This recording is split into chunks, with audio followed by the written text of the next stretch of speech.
Hi und schön, dass du wieder mit dabei bist.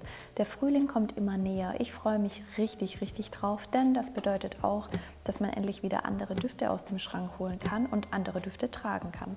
Deswegen habe ich euch heute Inspiration mitgebracht für Frühlingsdüfte und hoffe natürlich, dass für dich auch der richtige mit dabei ist. Der erste Duft, den ich dabei habe, ist von Le Bague Bois, der L'Heure de Proust. Der sieht so aus, wirklich ein toller Flakon. Hier einmal kurz die Detailaufnahme mit einem schönen Beige. Ich finde, die Marke ist wirklich, wirklich schön. Wir haben die noch gar nicht so lange im Sortiment bei uns. Ich habe mich auf jeden Fall in die Düfte von der Marke auf jeden Fall verliebt. Und der L'Heure de Proust ist auf jeden Fall richtig besonders. Ja, startet schön zitrisch mit einer Bergamotte. Wir haben hier aber im ersten Riechen schon die Beeren mit drin. Wir haben hier eine schöne Heidelbeere mit drin. Die gibt schon diese fruchtige Note mit rein und auch eine gewisse Süße. Ich finde es eine ganz tolle Kombination. Meine Nase riecht hier auch ein kleines bisschen Grapefruit mit raus. Wir haben hier eben dieses Zitrische und eine ganz kleine bittere Note, wo ich jetzt mal sagen würde, vielleicht liegt es an der Grapefruit, die da rauskommt. Im Duftverlauf entwickelt der Duft sich wirklich ganz toll. Da kommt eben schwarzer Tee mit raus. Das ist ein schöner Teeduft in Kombination mit einer tollen Süße aus den Beeren. Wir haben hier Lakritze, wir haben hier Vanille mit drin. Ja, da passiert echt viel in diesem Duft. Ich muss tatsächlich sagen, da soll anscheinend Praline mit drin sein. Rieche ich jetzt nicht mit raus. Ich kann mir aber halt gut vorstellen, dass das wirklich im Hintergrund einfach diese schöne Süße nochmal mit reingibt. Die Süße kommt mit Sicherheit auch aus dieser kleinen floralen Veilchennote. Die steht aber für mich hier tatsächlich nicht im Vordergrund. Im Vordergrund steht hier wirklich diese Fruchtigkeit, die Süße auch aus der Fruchtigkeit, eben aus diesen Beeren. Wirklich, wirklich schön. Also das ist ein für mich sehr erfrischender, toller Frühlingsduft, den man wirklich super tragen kann. Also der gibt so einen kleinen frischen Kick mit rein.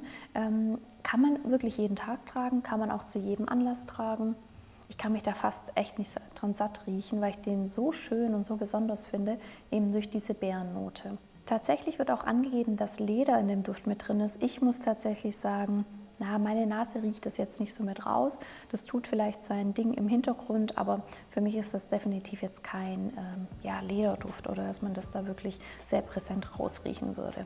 Finde ich aber auch nicht schlimm. Leder ist für mich oftmals relativ kratzig in der Nase. Insofern finde ich es gar nicht so schlimm, dass man das nicht so wirklich rausriecht. Der nächste Duft, den ich dabei habe, geht in eine wirklich komplett andere Richtung. Und zwar spielen da im Duftverlauf zumindest die Blüten eine übergeordnete Rolle. Und zwar ist das von L'Atelier Parfum der Coeur de Pétale. Und die Marke an sich haben wir auch noch gar nicht so lange im Sortiment. Die haben aber wirklich tolle Düfte auch. Ich zeige euch auch einmal die Rückseite der Flasche, denn die Marke macht immer zu jedem Duft eine Farbwelt auf. Hier schön in Aquarellrosa gehalten und ich finde, das passt perfekt zu diesem Duft.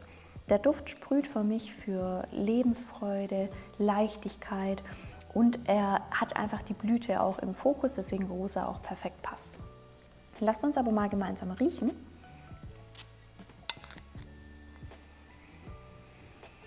Ja, der Duft startet schön mit einer schönen Bergamotte. Wir haben hier aber eine schöne Mandarine mit drin und tatsächlich startet der Duft eben schön frisch, süß und fruchtig, denn wir haben hier eine ganz tolle Lychee mit drin. Die gibt natürlich eine Fruchtigkeit mit rein, die sorgt aber auch dafür in Kombination mit der Mandarine, dass der Duft auch von Anfang an schon recht süß ist. Im Duftverlauf kommt auf jeden Fall die blumige Note durch. Ja, wir haben hier Rose, Lilie, Jasmin, die gesellen sich ganz toll dazu, zu dieser fruchtigen Süße eben aus der Lychee und aus der Mandarine. Für mich ist das wirklich ein sehr femininer Duft, ein sehr erfrischender Duft, ein Duft, der perfekt dazu passt, wenn jetzt im Frühling alles anfängt zu blühen. Also der strotzt für mich vor Lebensfreude. Ich finde, das ist ein femininer Duft, der so einen kleinen Touch Sexiness mit drin hat, aber auch einen kleinen Touch Verspieltheit. Und das finde ich wirklich sehr schön. Also diese Kombination aus ja, Sexiness, Verspieltheit, süße, florale Noten, diese zitrische Noten. Ich finde, wenn du auf solche blumigen, süßen, fruchtigen Düfte stehst, dann kannst du dem Coeur de Pétale auf jeden Fall mal eine Chance geben. Vielleicht wird es ja auch dein neuer Frühlingsliebling. Übrigens, ich habe noch ein detailliertes Video zu den ganzen Düften der Marke L'Atelier Parfum gemacht. Das verlinke ich dir einmal. Wenn es dich interessiert, du die anderen Düfte auch noch kennenlernen möchtest, dann klick einfach auf den Link und schau dir gerne das Video an. Auch beim nächsten Duft spielen die Blüten bzw. eine spezielle Blume, und zwar die Rose, auf jeden Fall eine Hauptrolle. Und zwar ist das von Arte Profumi der Jardin de Giverny, und das ist wirklich ein ganz, ganz toller, pudriger Duft. Aber lasst uns mal gemeinsam riechen. Ja, schon im ersten Sprühen kommt diese Pudrigkeit mit raus, dieser saubere Charakter eben. Durch die Iris, also wir haben hier neben der Rose auf jeden Fall auch die Iris mit drin, die wirklich eine Sauberkeit in diesen Duft mit reinbringt. Auch unterstützt durch dieses Reispuder, was da mit drin ist. Der Duft ist eben durch dieses Pudrige und eben durch diese Iris, die da nochmal dazu beiträgt, für mich wirklich ein sehr, sehr eleganter Duft. Ja, ich muss da wirklich an eine elegante Frau denken. Ich finde aber, dass der Duft auf jeden Fall sehr tragbar ist. Also gerade weil Rose und Iris drin ist, könnte man meinen, oh, ist vielleicht ein bisschen zu stark blumig. Finde ich tatsächlich nicht. Ich finde, es ist ein wirklich sehr, sehr gut tragbarer Duft, der sich eben schön auf die Haut aufträgt. Die Silage ist deswegen jetzt nicht wahnsinnig groß, wie ich finde. Der projiziert einfach nicht so weit. Der bleibt eher so ein bisschen, ja, hautnah, hüllt einen ein in so einen schönen, pudrigen Dampf schon fast, in so eine schöne Hülle. Also ich mag pudrige Düfte sowieso, und ich finde gerade hier die Kombination aus Puder, Iris und Rose wirklich sehr schön. Trotz dieser Pudrigkeit gewinnt der Duft im Verlauf tatsächlich an einer gewissen Cremigkeit. Ich weiß, es hört sich so ein bisschen, ja, so ein bisschen gegensätzlich an, Cremigkeit und Pudrigkeit. Ich finde, es gibt aber Düfte, die weitaus, ja, trockener und bröseliger sind. Ich finde, der Duft ist wirklich noch in einem guten Mittelfeld. Der ist zwar schon sehr pudrig, aber der legt sich eben trotzdem noch schon so ein bisschen cremig und schön auf die Haut. Und ich finde, deswegen macht es den auch wirklich sehr, sehr einfach zu tragen. Und ich muss da einfach an eine sehr elegante, schön gekleidete Frau denken. Und das ist tatsächlich ein Duft, mit dem fühlt man sich auf jeden Fall den ganzen Tag richtig, richtig frisch und richtig sauber. Wie auch beim L'Heure de Proust, den Duft, den wir uns als erstes angeschaut haben, spielen Beeren bzw. vor allem die Johannisbeere im nächsten Duft auch eine zentrale Rolle. Und zwar ist es da der Meliora von Parfums de Marly. Und lasst uns da mal gemeinsam riechen. Ich finde, das ist auch ein sehr besonderer Duft. Ja, oh, schön. Wir haben hier wirklich Hardcore-Beere am Anfang. Für mich steht die Johannisbeere tatsächlich im Fokus. Das ist schön fruchtig, das ist natürlich aber auch süß durch diese Beere. Da kommt einfach diese Süße auch nochmal mit raus.